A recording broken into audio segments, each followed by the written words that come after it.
different. Tonight, I am going to talk about marking pens. And I use two different kinds of pens depending on what kind of fabric. And it's usually not what kind of fabric, it's usually what color of fabric. Anything that I can use white chalk on, I will use. And I use the Clover Pen. It's called a pen style. And this top unscrews. And the chalk goes in there. And someone shared with us that if you take this off, don't want to ruin my fingernail. Well, the bottom comes off, maybe not on this one because it's on really tight and it's old, but this white cap does come off. And then I fill this with Ultimate Pounce powder. Do not use any of the other pounce powders, the pink, the blue, the regular white, only use the Ultimate. And I just moved all of my sewing stuff from one room into another. So let me get the package out so you can see what it looks like. There's a product called Miracle Chalk that I tried and it does not work. So even though they say it does not work. This is what I use. Ultimate Pounce powder. And this is the refill. See, I keep a straw in there. So what I do is I open this. I stick the straw into the pounce and then I put the straw into here and tap on it with my fingers and it empties right into there. Let's put this lid on before you close it. And now I have chalk everywhere. So let's get the chalk off of here real quick. So black to light blue. If this shows up, this is what I'm going to use. Now I can press a couple of times and make it really dark if I want to, but I don't need to. I only do that if I'm teaching a class because I want people to be able to see the line. But if I just mark it like this, I think you can see that's a very faint line. As long as you can see it, it doesn't have to be as dark as the teachers do, okay? The one thing that I like about Pounce is that it comes out with an iron. It will brush off eventually. Let's see if we can brush it off with our hands. You can brush it off with a makeup sponge, works really well to get this off. A brush, like a toothbrush, a clean toothbrush works really well to get it off. But it also comes off with an iron. So right now we're heating up the iron. The next thing that I use on dark fabrics is a graphite pencil or a ceramic pencil. I'm sorry, not graphite, a ceramic pencil. There's 3 companies that I know that make them, Fons and Porter, Bone or Bowen or however that's pronounced, B-O-H-N, and Soline. I like this Soline pencil because I can get a white lead, I can turn it and get a black lead, and I can turn it again and just get it where it pushes the fabric into the sandwich and makes a crease into the, it puts a line into your sandwich. I don't use that, but I could if I wanted to. I don't like it, and I never can get it to work. So here, this is white, and this is ceramic lead. You can use the refills of the ceramic, different companies with different pencils. They're all the same. And this goes on a very fine line. Oops. You can barely see it. I don't know if you guys can see it. Let me pull it up here. See how faint that is? But you can still see it when you're sewing. So it's a very nice faint line. Now, it has to either wash away or you have to erase it. So it comes with an eraser, and these marks erase very nicely. See that? They're gone. They also wash out. And we're going to take, let me see if I can get this to here. I'm going to put a line on here. See, there's that black line. And I have a hard time getting it to erase. See if I can get it to erase tonight. Nope. I think I need a new eraser, but it will come out with water. So I'll show you how I take that out in just a minute. Now, is my iron hot? My iron is hot. I press like that. Oh, look, they did disappear. But if the chalk does not disappear, it stays on. There we go, nasty chalk marks. And you go like that, and they don't. If they don't come out, hold your iron over it and let it sit there for just 30 seconds or so, and the marks will come out. Okay, so that is what I do on light fabric. When I do dark fabrics, I do something totally different, but those are the only two products I use on light fabrics. Now, obviously, this is not going to show up. No matter what I do, I'm not going to be able to see that white chalk mark on here. The pink and the blue chalks, and even the tailor's chalks, be really careful because sometimes they don't come out. Now, I've heard horror stories about the yellow chalk where people just couldn't get them out no matter what they tried. So I don't use those. Whenever I use a really light fabric, like a pale yellow or a pale pink or blue or white or off-white, anything like that, I always starch my fabric first. And I always test it.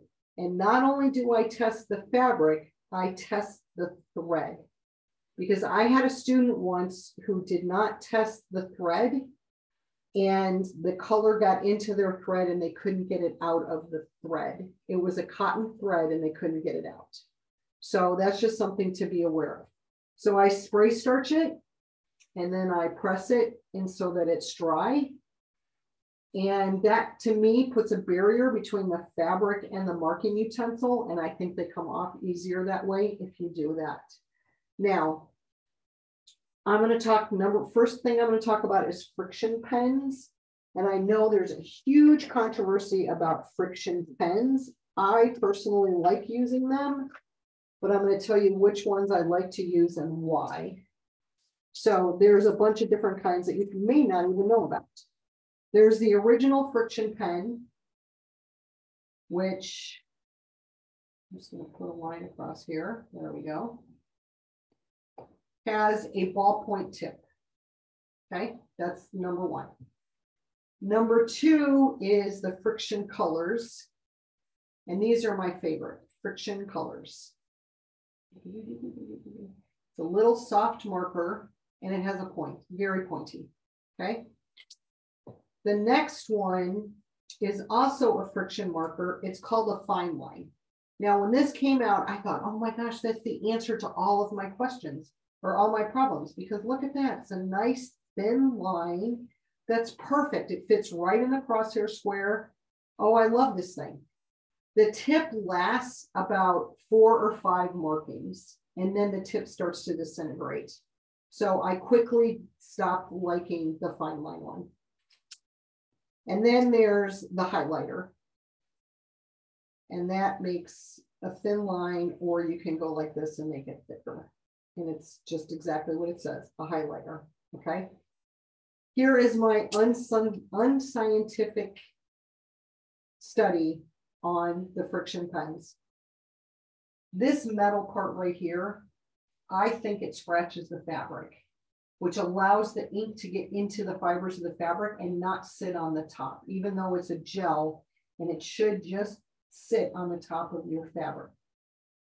It shouldn't scratch your fabric, but I think this pen automatically scratches your fabric, and I think that's what causes the ghost marks. And then if, oh, geez. My iron came out of its thing, so these may not come off. Oh, look at this, they do. There you go. So these work really well on light colored fabrics. I don't recommend using red.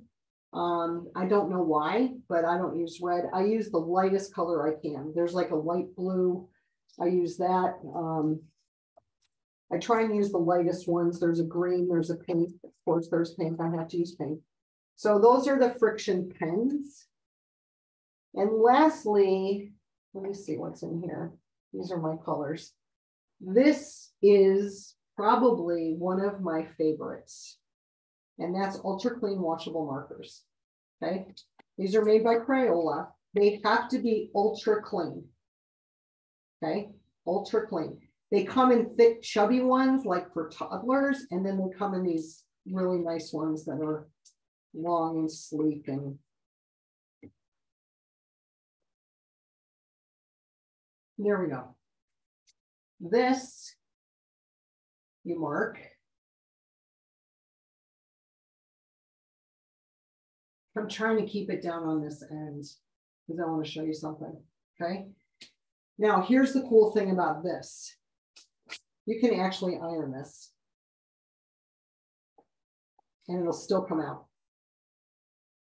There is one drawback to this, and I'm going to compare it with my other favorite marking pen, and that is the Soline Styla. Okay, I hope you can see that.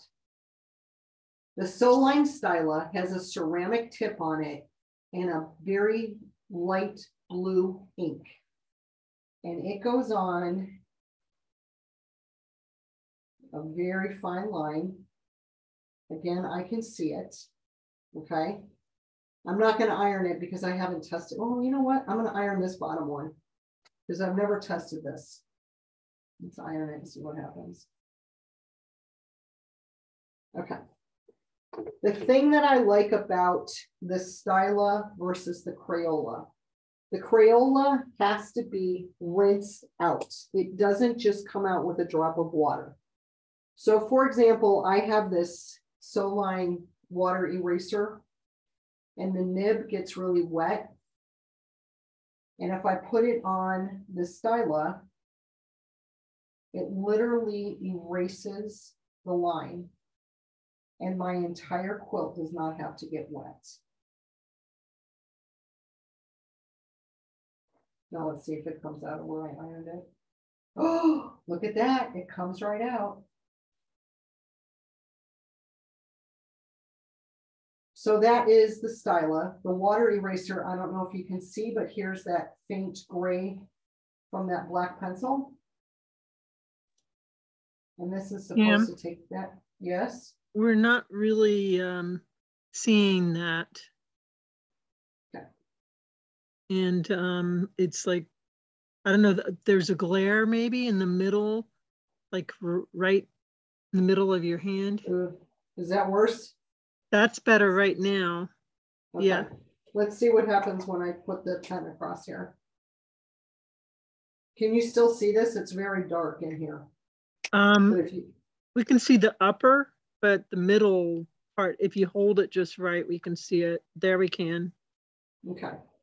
So this Styla or Soline water eraser takes the mark right out. Now, that pencil mark is also supposed to come out with this, and it's not really coming out very well.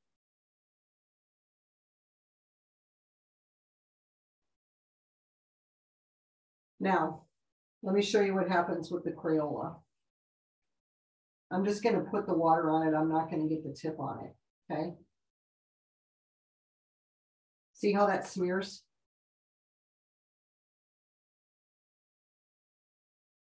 It doesn't come out. But if I rinse that in water, and I'll be right back because I'm going to go right across the hallway here. Here it is all wet. And you can see a few of the marks up here where it didn't get soaked, but down in here, the lines are gone. So that is the Crayola, which works really well, but just know that you have to get it completely wet. So I highly recommend that you test everything, and you test with the fabric you're going to use and how you're going to remove it and the thread that you're going to use. The last thing I'm going to say about water erasable markers, whether it's chalk or markers that you buy. I don't use the ones that you buy at the store anymore. I use either the Crayola or I use the Styla. You can buy that at the store, but what I'm talking about is like Marks Be Gone and the Dritz ones. I don't buy those anymore. And the reason I don't buy them anymore is if you read the instructions on some of them, they say that you have to remove it with water before washing with detergent. How many of us don't read the instructions? So if you take that quilt that's marked with all of those blue lines and you throw it in the washing machine and throw your Tide Pod in there, those marks may not come out because you have to rinse it in clear water first.